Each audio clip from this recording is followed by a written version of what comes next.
See here. There is an abrupt development of glomerular inflammation or glomerulonephritis manifested by the appearance of blood and protein in the urine in a previously well child.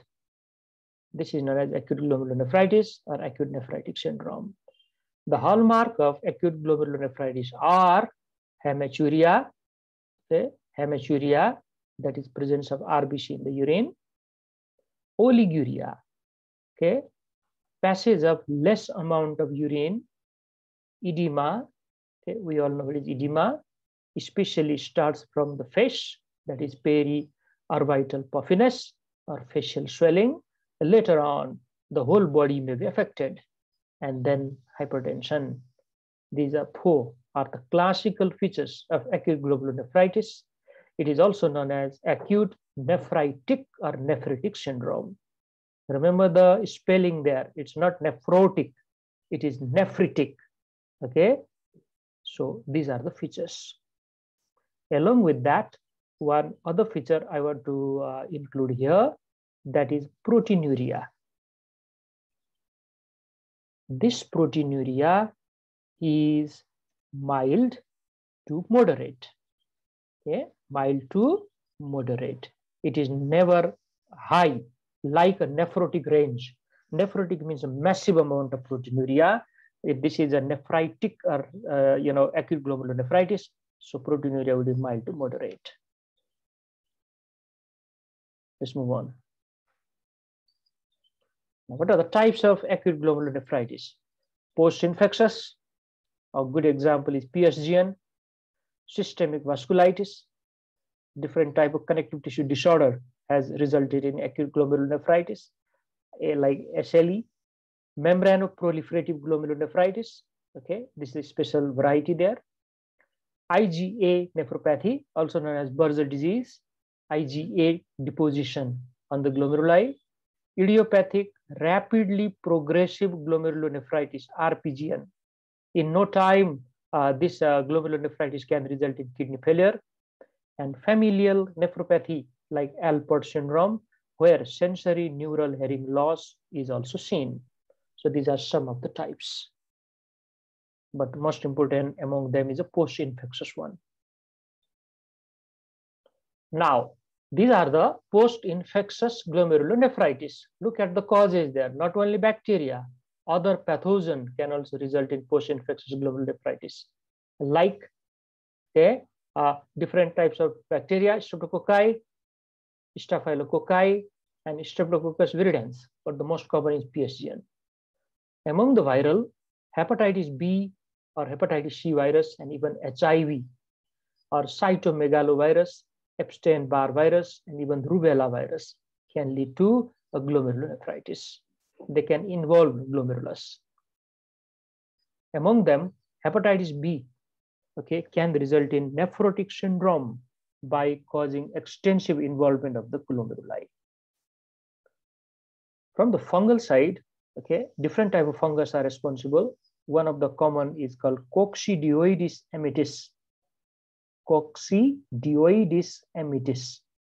This is a type of dimorphic fungi. Now, can you tell me what is dimorphic fungi? Yes, what is that? Anyone? Sir, it's present in hyphae form and so they can exist in both the mold and the yeast forms. So basically, so that's why we say that it is dimorphic.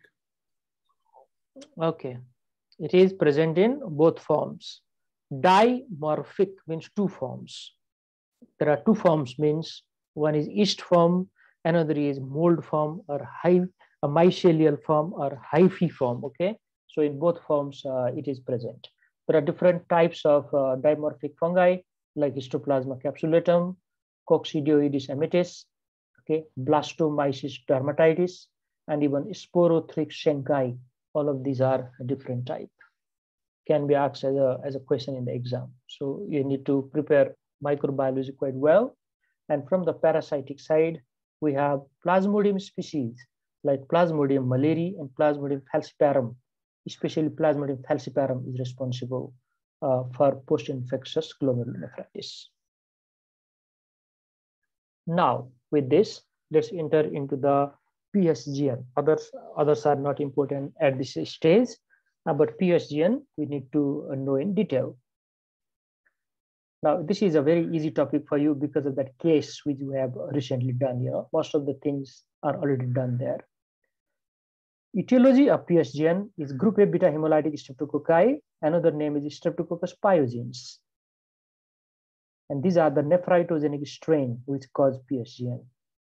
This nephritogenetic strain can lead to pharyngitis or can lead to pyoderma or skin infection. The strain which leads to pharyngitis are 1, 3, 4, and 12. They're more common. There's so many others, okay? And skin infection or pyoderma associated strain are 249, 55, 57, and 60. So 12 and 49 are more common than other. So what is the lesson learned? Very, very important question from the examiner side. Regarding rheumatic fever, the same organism is causing rheumatic fever, remember that. But rheumatic fever is only caused by pharyngitis strain, okay? Whereas a post-streptococcal glomerulonephritis is caused by both pharyngitis strain and pyoderma strain. Now, what is the pathophysiology of acute glomerulonephritis here? The glomerular lesion are the result of glomerular deposition or in situ formation of immune complex. Now, which type of hypersensitivity reaction is this? Which type? Type 3 hypersensitivity. Type 3, sir. Type 3. Exactly. This is type 3 hypersensitivity reaction. Very good. In type 3 hypersensitivity reaction, there is a formation of immune complex. This is known as antigen-antibody complex. This is an in situ formation, means the antigens are there in the glomerulus. The antibody will go there and fix along with the utilization of complement. This is known as in situ formation. Whereas, the deposition of glomerular, immune complex means they are formed in the bloodstream and then they go there and gets deposited. These are the two ways. Regarding the gross appearance of the kidney, they are enlarged up to 50%. Means there is a nephromegaly. And because of this nephromegaly or enlargement of the kidney, there is vague pain felt at that area. Okay, it's a vague type of pain, dull type of pain, never that serious. Regarding the histopathological changes, which is important, can be asked in a pathology exam or even in other type of exam. See here, there is swelling of the glomeruli because of the inflammation. There is infiltration with polymorphonuclear cell. These are known as neutrophil. And if we do immunofluorescence study, there is deposition of immunoglobulin and complement there. Okay, this explains the pathophysiology here, because immunoglobulin, mainly IgG, and they utilize the complement as well. They form the immune complex there, which can be easily detected by immunofluorescence study.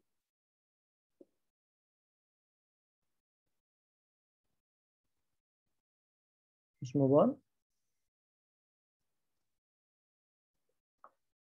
Now, regarding the sex predilection, a male to female ratio of 2 to 1 has been reported. This means male child are more commonly affected than the female child. And regarding the age, most cases occur in patient age 5 to 15 years. Now, this is an important point from the history. Okay, school-going kids are mainly affected by PSGN.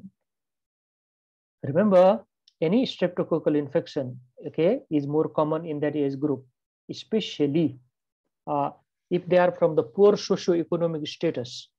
Okay, they are from those family which do not have enough space in their home. A lot of family members are sharing the same room. Then there is a problem in the proper air ventilation, proper ventilation of the room. And in this situation, streptococcal infections are so common. Remember, this disease is caused by streptococci. Acute nephritis may occur at any age, including the infancy, but more common is 5 to 15.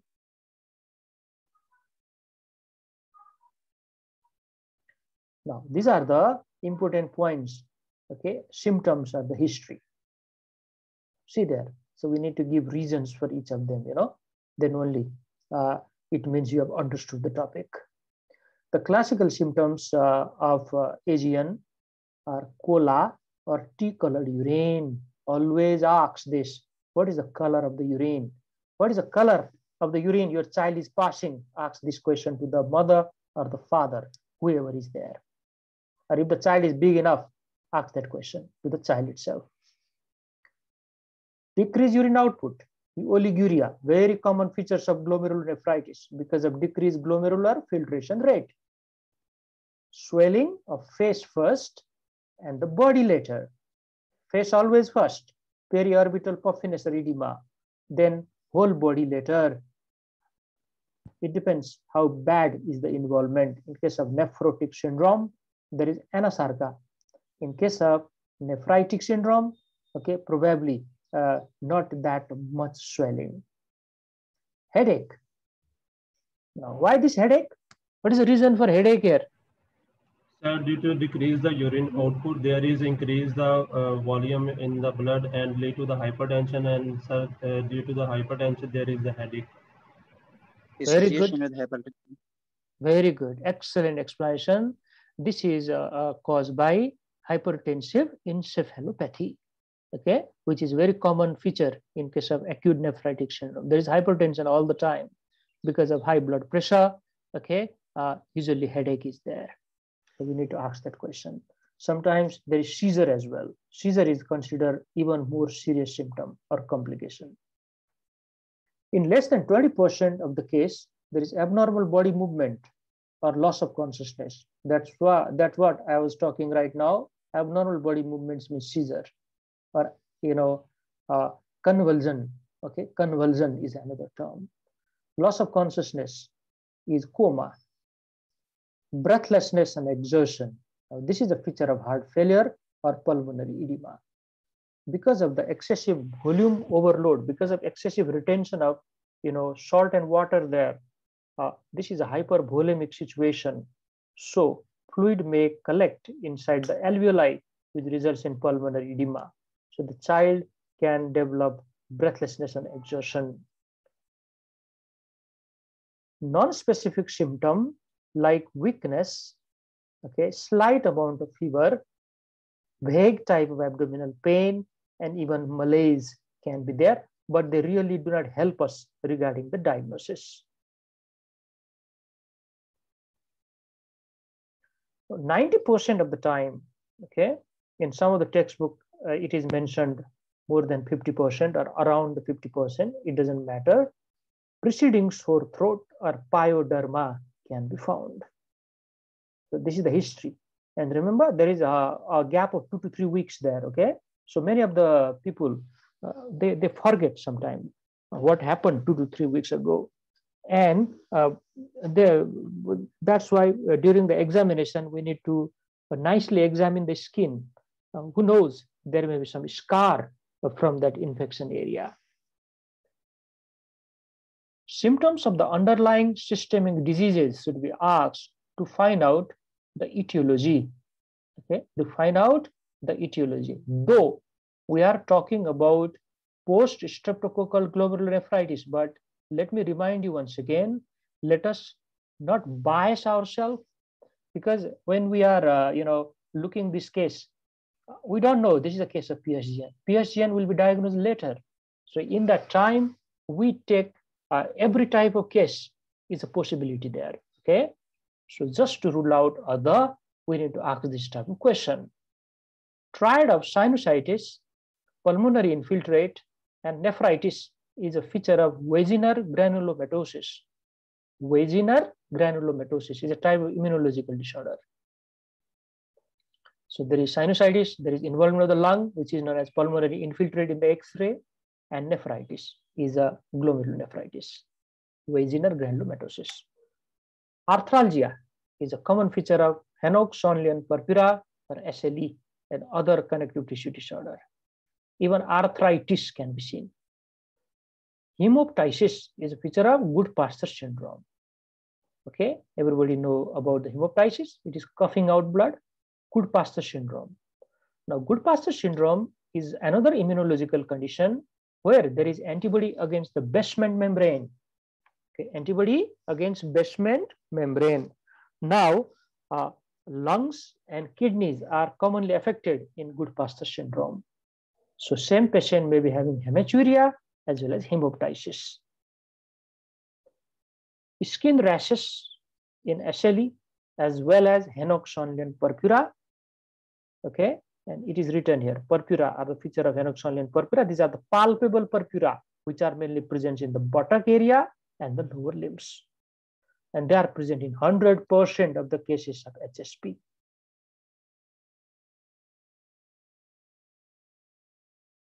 Now, what type of physical examination we like to do? Now, see there. Look for periorbital puffiness, pedal edema, or anasarca. These all are features of edema in the body. According to the very case, one child may only have periorbital puffiness, another child may be having pedal edema or even anasarca. It depends. Look for skin lesion. Okay, skin lesion, and usually these skin lesions are already in the healing stage or healed. So look for the skin scar actually. JBP is raised here. Why JBP is raised in this case? Sir, due to volume overload. Volume overload, sir, because? Volume overload, sir, because of volume overload. Exactly. Very good explanation. Very good. Because of volume overload. Because of hypervolemia, JBP is raised. Okay. And blood pressure is usually high. There is increased respiratory rate because of pulmonary edema or because of congestion of the lung. Increased heart rate, okay, because of involvement of the heart. There is a high chance of heart failure, and there is an increased load to the heart because of hypervolemia. So heart usually beats faster, and there may be fever. Maybe it is not a universal finding. Regarding the respiratory exam, there is a basal crackles or crepitations. This is a feature of pulmonary edema. Bilateral basal crepitation is a feature of pulmonary edema.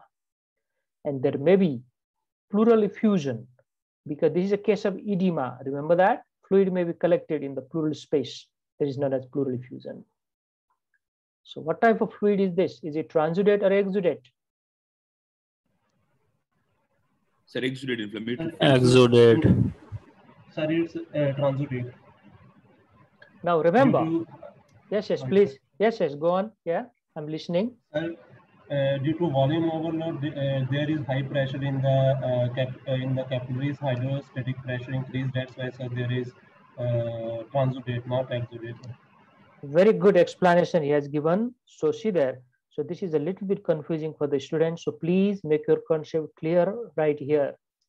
What is the basic pathophysiology of this pleural effusion? You need to understand that. Because of excessive fluid overload, because of hypervolemic situation, this pleural effusion has been developed.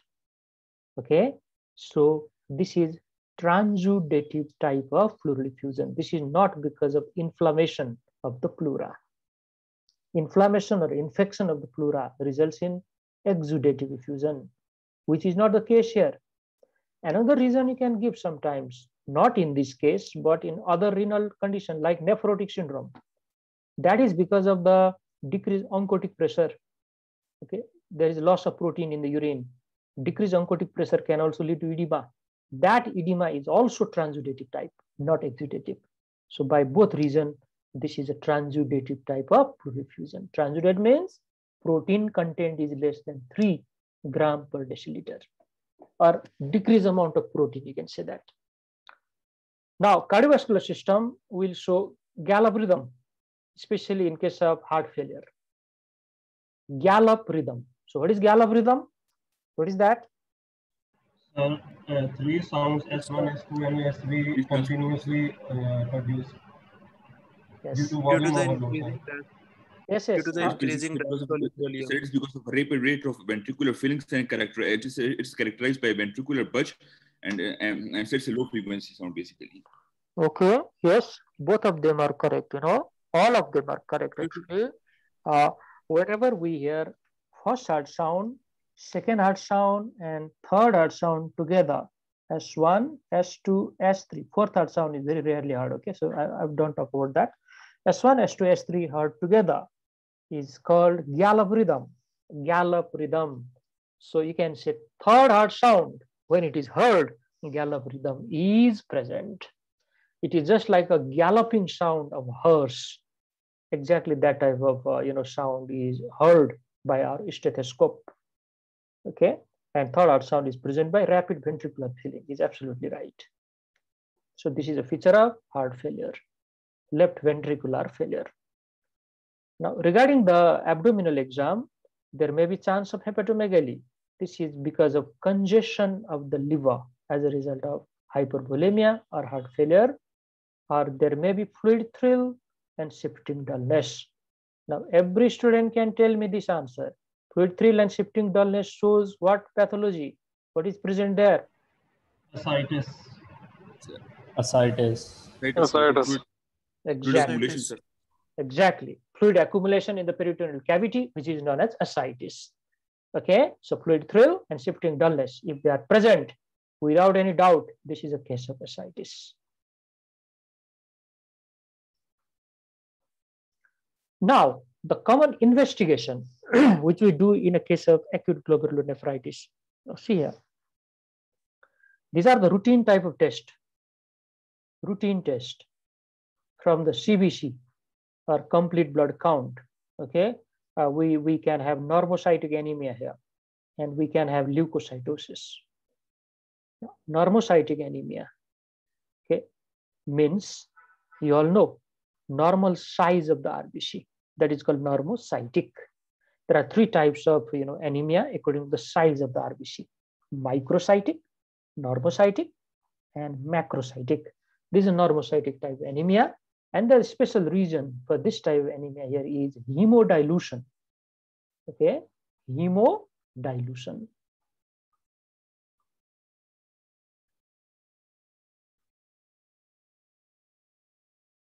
Now see there. Why hemodilution occur? Because of excessive retention of sodium and water. The RBC mass is there, still there, but when they are diluted by more amount of solvent, then this is known as hemodilution. It can result in slight amount of anemia, not very massive or severe type of anemia. Now, some of the students, may think the hematuria which is there may be causing this anemia. But that is not the usual cause, because the amount of, blood loss from the urine is not very high. Leukocytosis may be seen because this is a case of bacterial infection, but it may not be seen because there is already a gap, there is already a gap of 2 to 3 weeks. Urine analysis is a very important part of our investigation that will show 1+ to 2+ protein in the urine. This is known as mild to moderate amount of proteinuria. There is presence of RBC and RBC cast in the urine. Without this, I cannot diagnose acute glomerulonephritis. So this is probably the most important finding in the urine. There may be dysmorphic RBC. When these RBCs are passing through the glomeruli, okay, the damaged glomeruli, the inflamed glomeruli, the surface of the RBC may be deformed or damaged. And that is known as dysmorphic RBC. And there may be WBCs present as well, but the number of these WBCs are very, very minimal in comparison to RBC. If RBCs are thousands, then probably 1 or 2 WBCs are present. Okay, so these are the important urinary findings.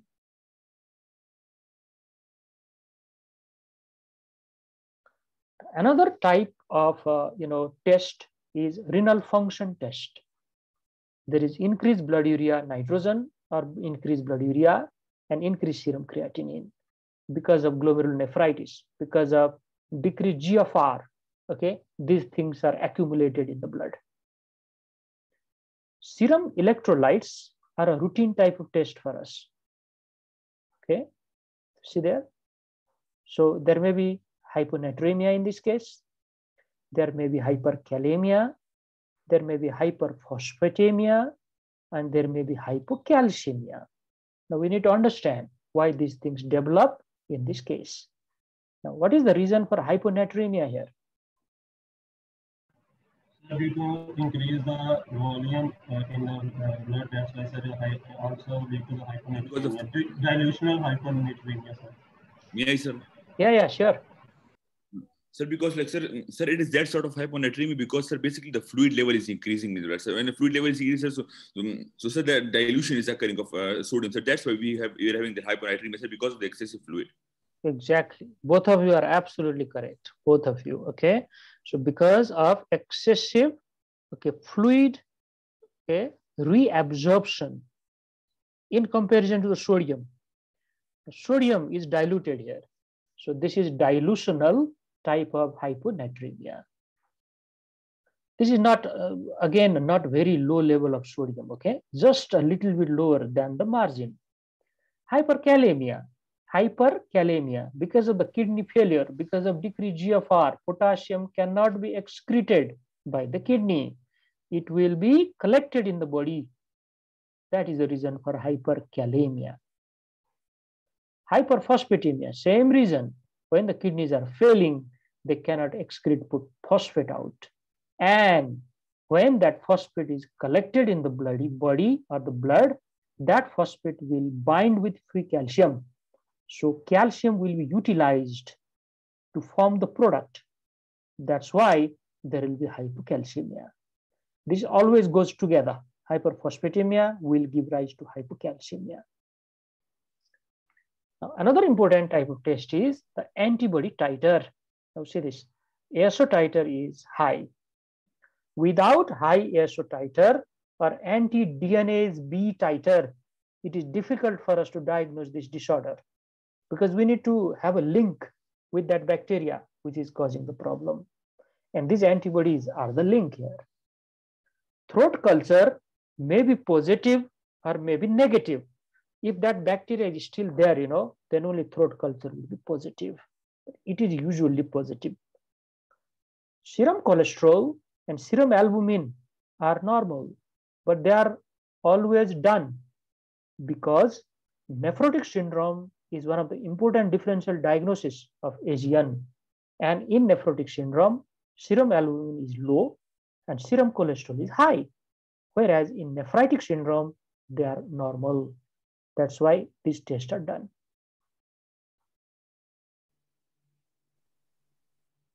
Sir, excuse me, sir. Yes.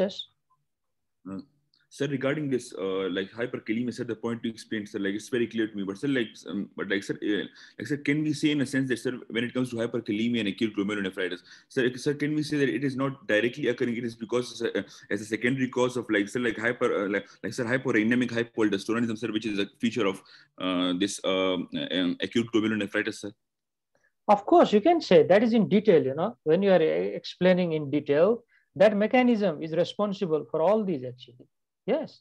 That mechanism is already activated, and that aldosterone is retaining all those things. And when sodium is retained, but more sodium rather than sodium, more water is retained. That's why there is hyponatremia, but sodium is retained. There's no doubt about it. And at the same time, potassium, that's the mechanism there. That when that fails, the things happen. Okay. Yes. So thank you. If your teacher asks, you can explain in detail, but simply if you say the failing kidney will not excrete potassium, the teacher will understand what you're talking. So it's okay. Yes. Now, what are the imaging study done in case of AGN? The chest X-ray and ultrasound. These are the two important ones. Now, what is the role of chest X-ray? Just have a scene. Look here. Mild cardiomegaly because of heart failure. Pleural effusion because of collection of fluid in the pleural cavity, and pulmonary edema. It will show ground glass appearance or bat wing appearance because of excessive fluid collection in the alveoli. So chest X-ray is routinely done, and many of the child, there is no finding in the chest X-ray, because it is not necessary that all children will have affection of the cardiovascular system. Ultrasound will show bulky kidney. Bulky means enlarged kidney. and they are echogenic kidney because they are inflamed. Now, the other type of investigation depends on which cause are you thinking. Which cause are you thinking? So, RA factor, ANA, anti-DNase B, okay, or anti-double stranded DNA, HBsAg, anti-HCV, and complement C3 and C4. These are some other type of test. Now, we're talking about different investigations of AGN. So let me continue from right there. It's talking about the role of doing HBsAg and anti-HCV. This is hepatitis B surface antigen. So it is always done for the diagnosis of hepatitis B viral infection. And we know hepatitis B viral infection can lead to nephritis and mainly leads to nephrotic syndrome. Okay, the secondary type of nephrotic syndrome is caused by hepatitis B. And nephrotic syndrome is one of the important differential diagnoses of glomerulonephritis. That's why this test is done here. So similarly, anti-HCV antibody is done to diagnose hepatitis C viral infection, the same type of reason. Complement C3 and C4 are decreased if they are utilized, especially in the case of glomerulonephritis. And again, in case of secondary nephrotic syndrome, they are also utilized. Okay, so both of the reasons you can give there. Now, at the end, how to treat a case of acute glomerulonephritis. So what are the treatment principles? So see there, the main type of treatment we provide is symptomatic and supportive therapy. Okay, and if some complications are already there as a result of acute glomerulonephritis, we try to manage that. These are the main part of therapy. But if that bacterial infection is still there, I want to treat that with the help of antibiotic as well. So all of the things are included here in the treatment. So we monitor weight of the child every day. Okay. Now, can you tell me why monitoring of weight is done every day in this case? Why?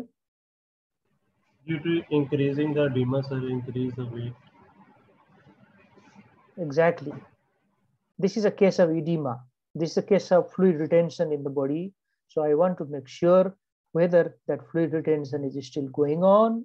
Is it increasing from yesterday, or the child is losing fluid? So weight monitoring is absolutely necessary here. Okay.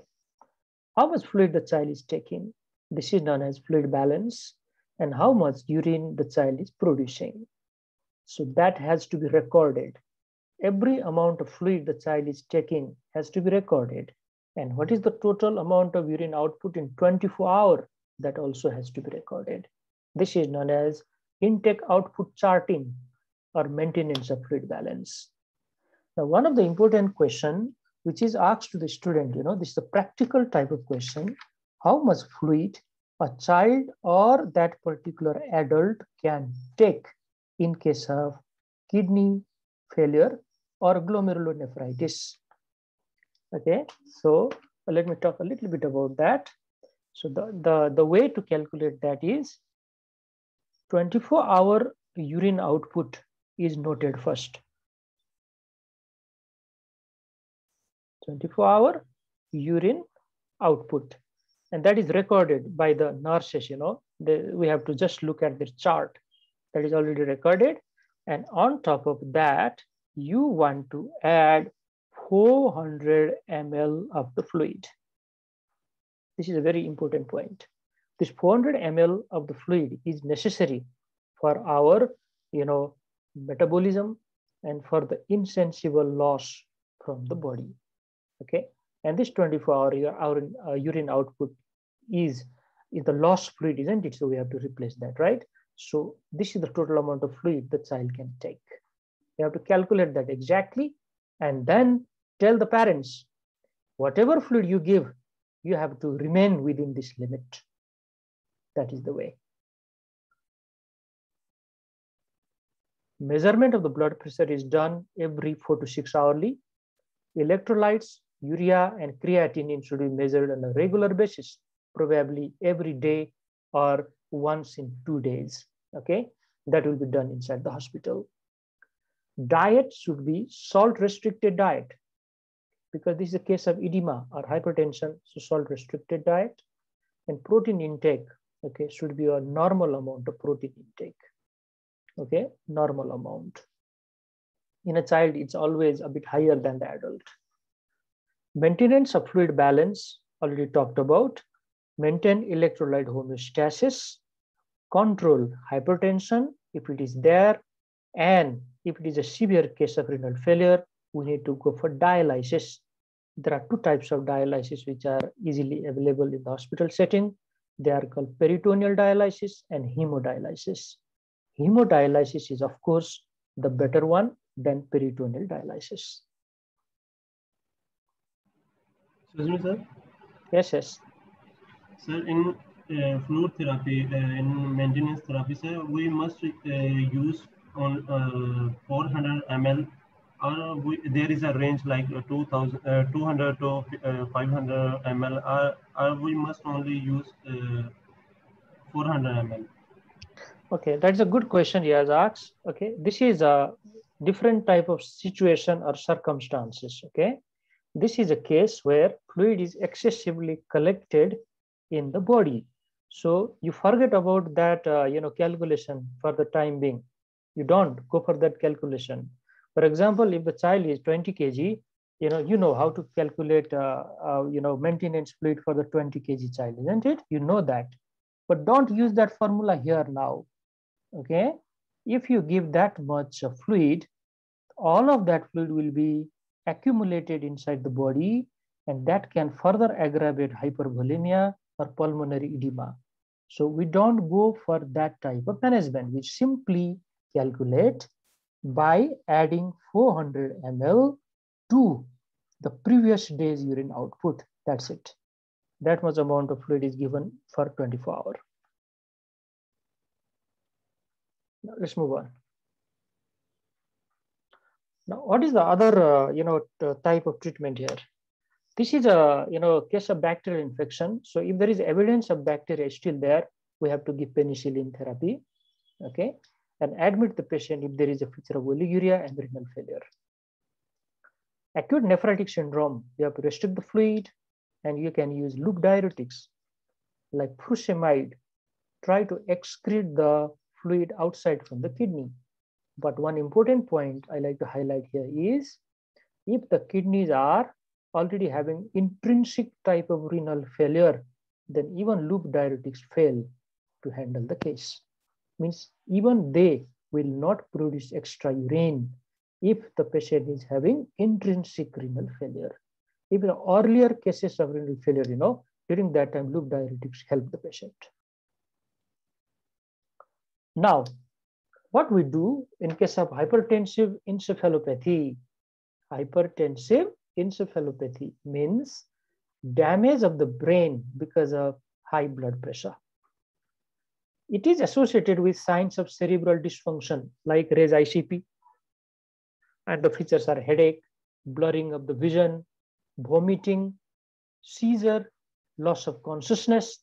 All of these features may be there. So it requires immediate aggressive treatment. If the child is unconscious, we need to intubate the child. Okay. If there are signs of active or impending herniation, or if there is status epilepticus, means severe ongoing seizure for more than 30 minutes, okay, or ongoing seizure, multiple episodes of seizure, but there is no regain of the consciousness in between those episodes, that is known as status epilepticus. Very serious situation. In this condition, we have to intubate the child just to make sure airway is secure and there is no chance of aspiration pneumonia development. So intubation is necessary. Otherwise, if the child is very conscious, if the child is responding to your command, then you don't need to intubate. Now, control the blood pressure by using different types of antihypertensive drug like sodium nitroprusside, calcium channel blocker. Example is nifedipine. You can go for hydrazine or even diazoxide. Okay, these are called antihypertensive drugs. Okay, so at the end, I like to request you all to like the video as much as possible, share it among your friends, and subscribe to the channel so that it will encourage me a lot for the future videos and recordings. Thank you so much.